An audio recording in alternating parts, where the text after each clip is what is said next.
Après une nuit passée sous la tente au bord de la mer et au pied du volcan Snæfellsjökull, nous devons relier l'ouest par un ferry en début d'après-midi.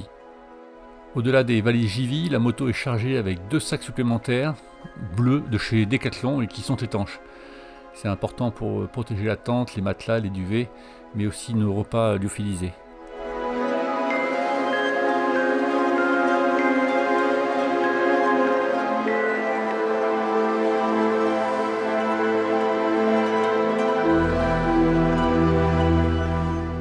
Après quelques selfies, un petit stop pour admirer une magnifique cascade entourée de falaises avant de prendre le ferry.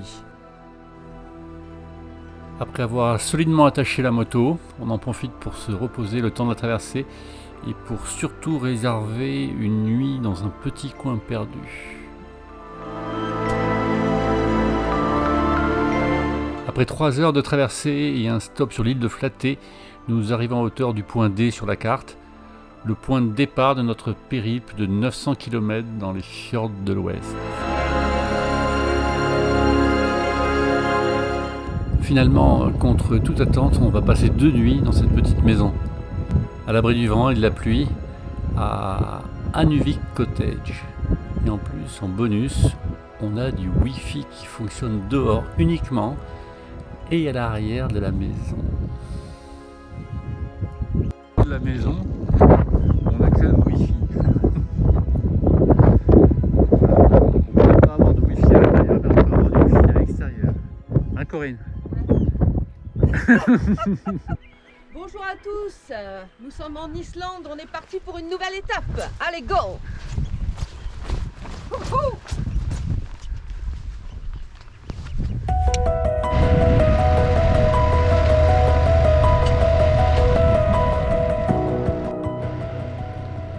Nous reprenons la piste en direction de la falaise aux oiseaux en passant par Brendavik, où nous passerons la nuit avant de nous diriger sur la falaise de Latrapjar.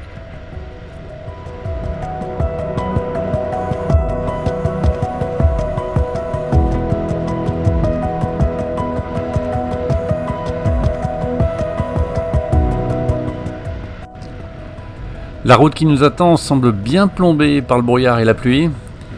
Et au détour d'un petit col, des motards français en train de prendre quelques photos pour immortaliser ce décor surnaturel.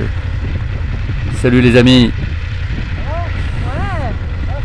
Après une bonne nuit passée à Brendavik, que l'on aperçoit ici avec sa petite église au bord de la plage, nous roulons en direction maintenant de la falaise aux oiseaux.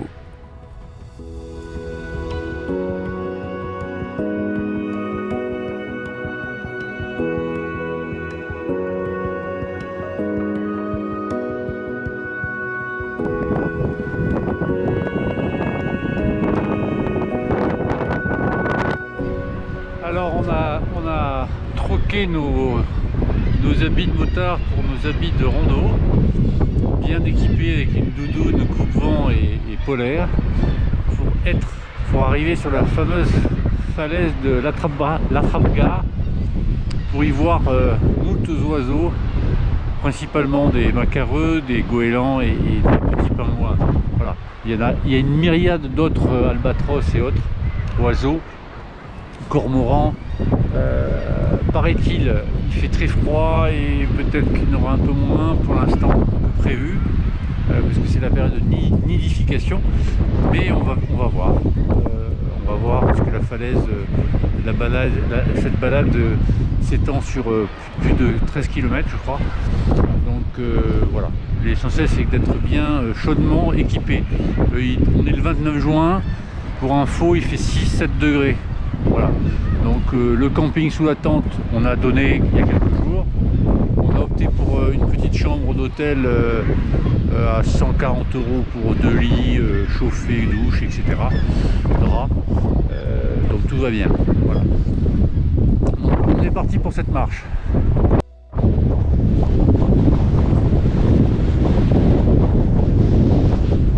Alors, on va essayer d'approcher des petits pingouins.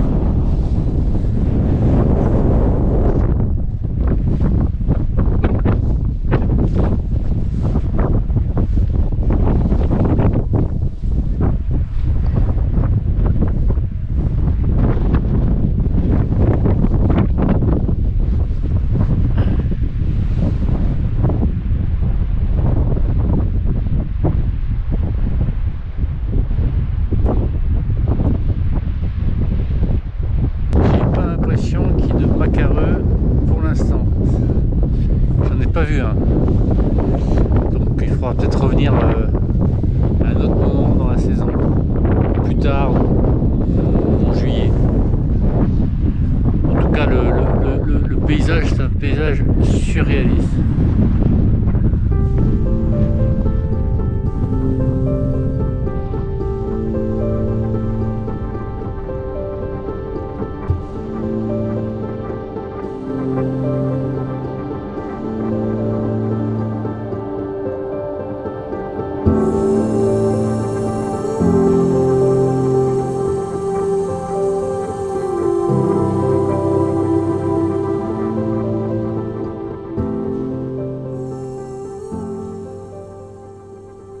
Après avoir écourté notre randonnée, compte tenu du temps et de l'absence de macareux, nous reprenons la route en direction de Pinguiri, par la piste et la route.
Sur la piste 63, nous apercevons au loin la petite cascade de Fossjordur, où nous allons faire une petite halte.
Regardez derrière moi. Oh, la fenêtre. Alors un petit bain à 38, ouais, facile. Ah oui. Et puis un autre petit bain à 22-23.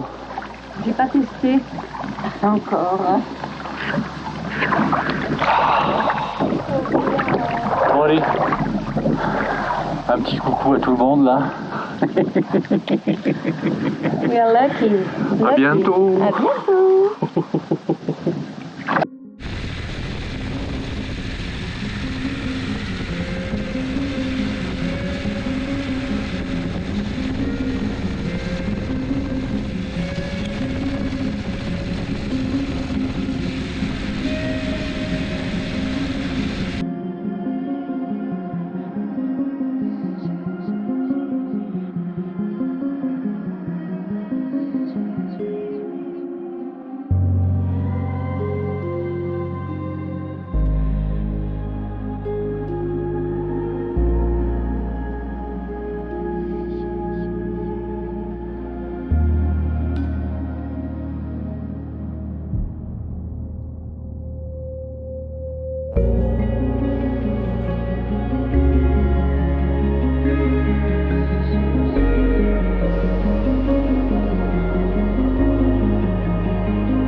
Nous voici arrivés au sommet d'un col où prend naissance la majestueuse cascade de Djandi.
Après une nuit passée à Pingiri, Nous reprenons la route avec un petit check sur l'état des pneus général des Hana Kiwai qui pour l'instant sont toujours en très bon état.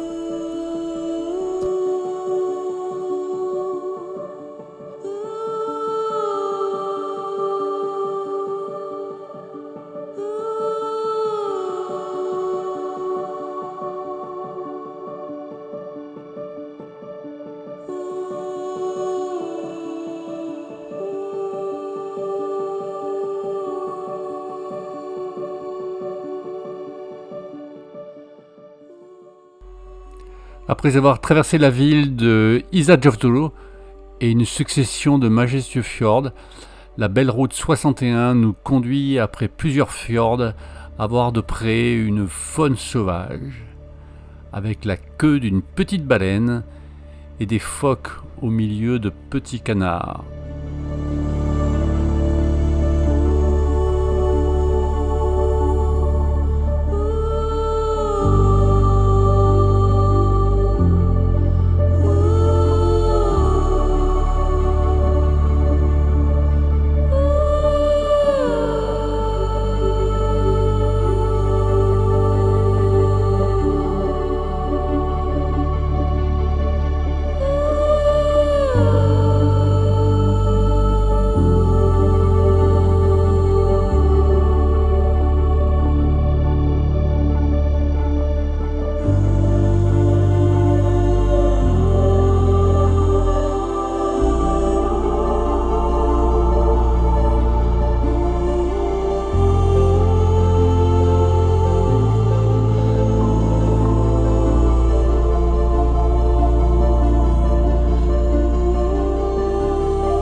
Après une petite nuit passée dans la ville de Hólmavík, nous reprenons la route en direction de Reykjavik par la route 60 avec une petite pause dans la petite source d'eau chaude de Gudrunarlog, une des plus anciennes sources d'eau chaude de l'île.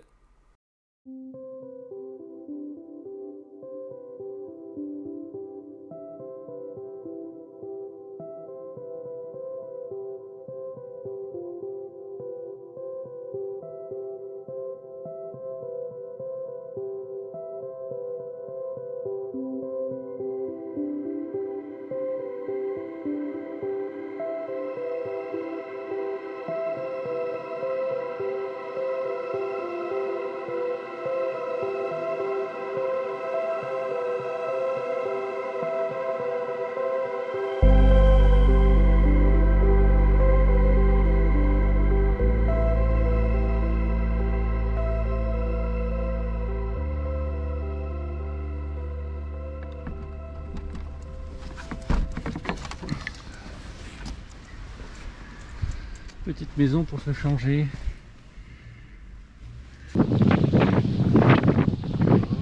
À 38. À 38 degrés.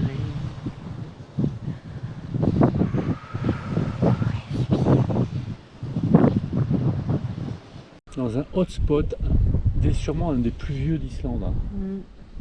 Avec la petite maison, je sais pas. Avec une petite maison, comme dit monsieur, mais dans le style médiéval extraordinaire. pour se changer. L'eau est fraîche, hein, elle est à 38. 38, 39 Ouais, degrés. 38, 39. À bientôt les amis. À bientôt.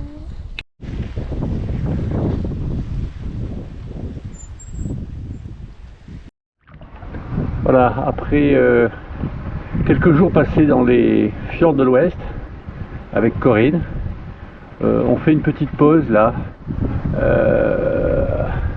Après avoir descendu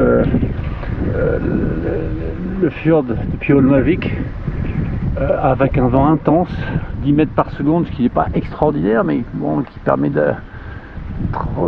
d'avoisiner les 35-36 km/h.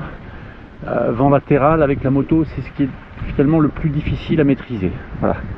Donc repos bien mérité dans ce hot tube avec un décor plutôt sympathique, plutôt sauvage, perdu au milieu de nulle part.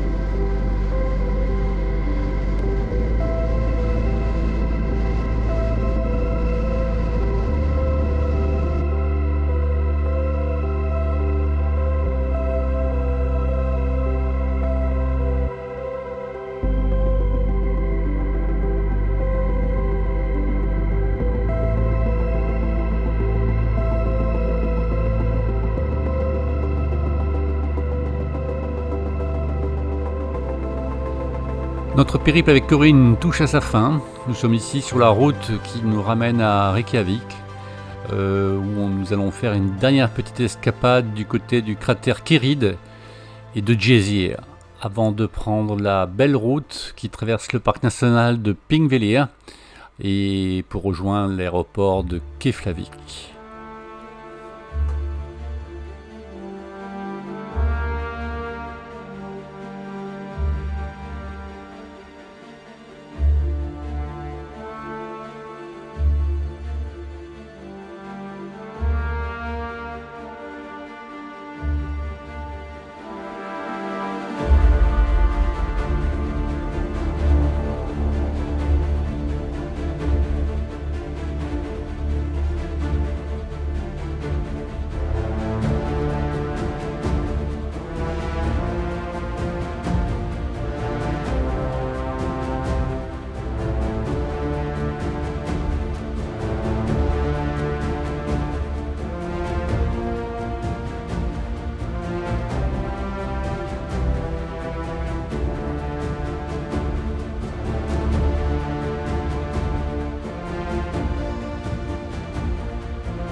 Bon ben voilà. Non, c'est moi qui pose les questions. Ah non, c'est moi. Le voyage se termine. En résumé, dis-moi en 3 mots. Oui. En 3 mots. 3 mots. Comment tu as trouvé ce petit périple? Au niveau de la conduite, top. Au niveau du motard, du conducteur, top. Et du choix de la destination malgré le vent, la pluie,